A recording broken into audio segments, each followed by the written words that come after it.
All right, we got a GE dishwasher here. Now, this might be helpful, not sure. Now, the user was totally wet, and I mentioned to the customer, I'm not sure how. So we're using WD40 to dissipate the moisture, water. After you wipe the top, go ahead and apply some WD-40. Now, you might also be able to use your hair dryer just slightly just to get the moisture out. But I do love WD-40. It works great. So you'll see shortly after I unplug the user cable at the bottom of the dishwasher, and then the power came back on. So be generous, don't be afraid of it.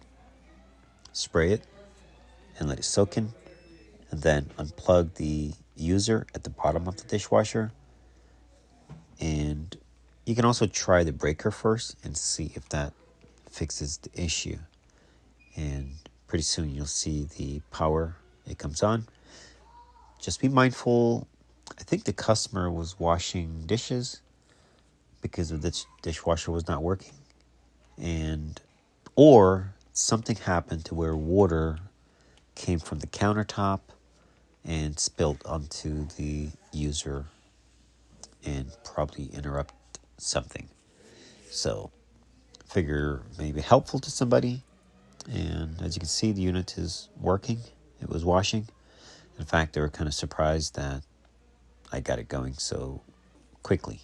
So this is where you can unplug as well, and you can disconnect power, but the small cable is to the left of the user.